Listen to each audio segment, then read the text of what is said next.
Assalamu alaikum, my dear class 4. How are you all? I hope all of you are very good and staying very safe and sound at your homes.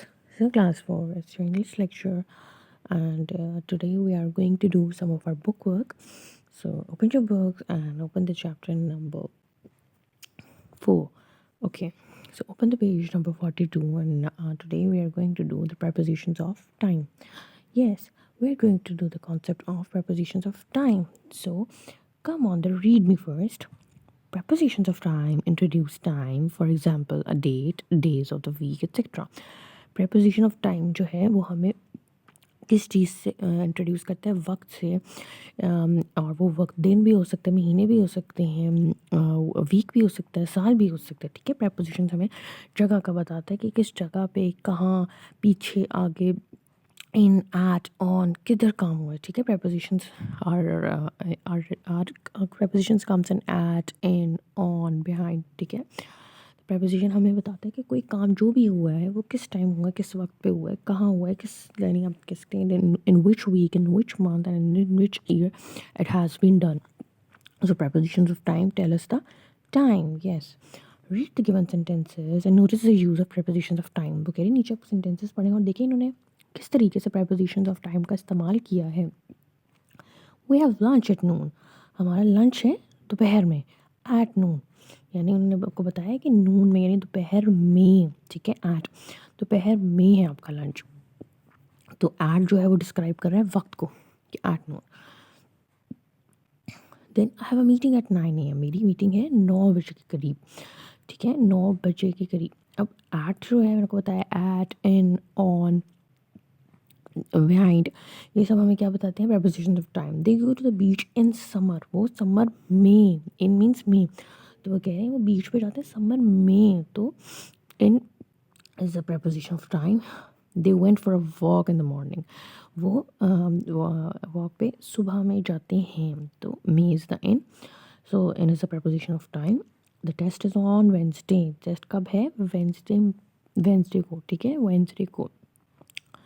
Alright, so on हम ऊपर एक on में भी use करते हैं और on का मतलब ऊपर भी होता है. कोई चीज़ के लिए अगर हम यूज़ करें तो ऑन का मतलब ऊपर भी होता है. ठीक है, टेस्ट क्या है, वेंसडे को.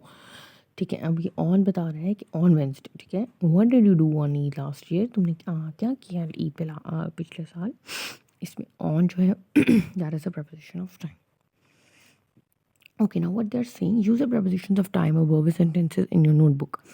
वो कह रहे हैं ऊपर जो ये आपको prepositions of time दिए which are highlighted in the pink color, you have to make sentences of these words and they are 1, 2, 3, 4, 5, 6. Okay, now you have to use this preposition of time above in the sentences. ठीक है, तो अब ये जैसा 2 at and 2 in और 2 on है, तो आपने भी इस तरह 2 sentences बनाने हैं. You have to make 2 sentences from at, then in and then on. Okay, so I hope you will do it very well. So open receiver copies. First of all, you have to write the chapter name, then you will write the page number, which is 42. Then you will give the heading of this preposition of time. Then you will write this question. Use the preposition of time above in sentences. That's it. And you won't write in your notebook. You will write till sentences, and then you will start writing the word. Like you will write here at, और आगे आप इस तरह sentences बनाते हैं. एक sentences में इस तरह आप at की heading देंगे and then you will write the sentence of at. Then again you will write the word at and then you will start making the sentence of at. Okay, now come to the page number 43. Okay, here we have degrees of regular adjectives. Okay, come to the read me first. Regular adjectives take er and us, er and est to make comparative and superlative adjectives. Comparative adjectives compare two things using then. Okay, first of all, okay, regular adjectives में क्या होता है, take er and est to make comparative and superlative adjectives. Okay हैं comparative और superlative में हम देखें तो पहले कंपैरेटिव में er होता है और सुपरलेटिव में est आ जाता है. ठीक है, कंपैरेटिव एडजेक्टिव में हम एक चीज़ को दूसरी चीज़ के साथ कंपेयर कर रहे होते हैं और हम इसलिए हमेशा देन लगाते हैं जब भी हम कंपैरेटिव वाली एडजेक्टिव को लगाते हैं. सुपरलेटिव एडजेक्टिव कंपेयर टू और मोर थिंग. लेकिन जब सुपरलेटिव एडजेक्टिव होती है वो हम एक से ज़्यादा चीज़ों के साथ कंपेयर करते हैं, यानी पूरे ग्रुप के साथ हम कंपेयर कर रहे होते हैं किसी एक चीज़ को, तो हम कहते हैं कि जिस तरह गुड है, ठीक है, गुड की फॉर्म्स क्या हैं, डिग्रीज ऑफ एडजेक्टिव्स क्या हैं, गुड, बेटर, बेस्ट, ठीक है। अगर हम कहेंगे this is the best kid among the whole class, ठीक है, ये बच्चा जो है पूरी क्लास में सबसे बहुत अच्छा है, ठीक है, this is the brightest student. अगर हम कहें this is the best student, ठीक है, तो ये जो बेस्ट है ये हमारी थर्ड फॉर्म है, यानी सुपरलेटिव फॉर्म है। तो हमने उसको एक या दो बच्चों के साथ कंपेयर नहीं किया, हमने उसको एक या दो से ज़्यादा बच्चों के साथ कंपेयर किया, सारे ग्रुप के साथ कंपेयर किया। So that is the superlative. Superlative में हम एक से ज़्यादा चीज़ों के साथ कंपेयर करते हैं, और कंपैरेटिव में सिर्फ हम एक चीज़ को दूसरी चीज़ के साथ कंपेयर करते हैं, और सुपरलेटिव में एक से ज़्यादा चीज़ों के साथ कंपेयर किया जाता है। So we have already read about the degrees of adjectives, so we will go through some more. Read the following adjectives.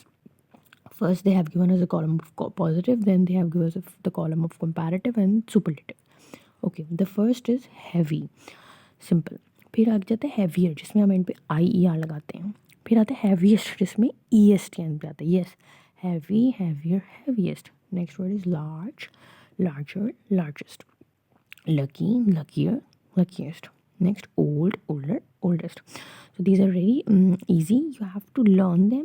You have to learn these four adjectives very well, so that will help you later in your creative writing, in your sentences, everything. Okay, so this is really easy.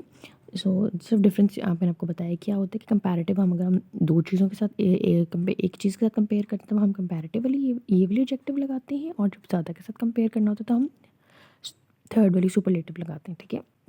अगर हम कह रहे हैं कि ये book जो है इस इंग्लिश की बुक जो है मैथ्स की बुक से हैवी है, ठीक है, तो क्या कहेंगे हम, the English book is heavier than the maths book. सिर्फ हमने इंग्लिश को मैथ्स की बुक के साथ कंपेयर किया। और अगर हम कहेंगे इंग्लिश की बुक सारी बुक से हैवी है, तो क्या कहेंगे, the English book is the heaviest of all the books, ठीक है। जब हमने एक बुक के साथ कंपेयर किया, सो हमने कंपैरेटिव फॉर्म लगाई, और जब हमने ज़्यादा पूरे ग्रुप की बुक्स के साथ कंपेयर किया तो हमने थर्ड फॉर्म लगाई। So that is it. Now you have to do this prepositions of time in your homework, and now you have to show me tomorrow in school. So good luck for it. Till then, take care, my class. Allah Hafiz.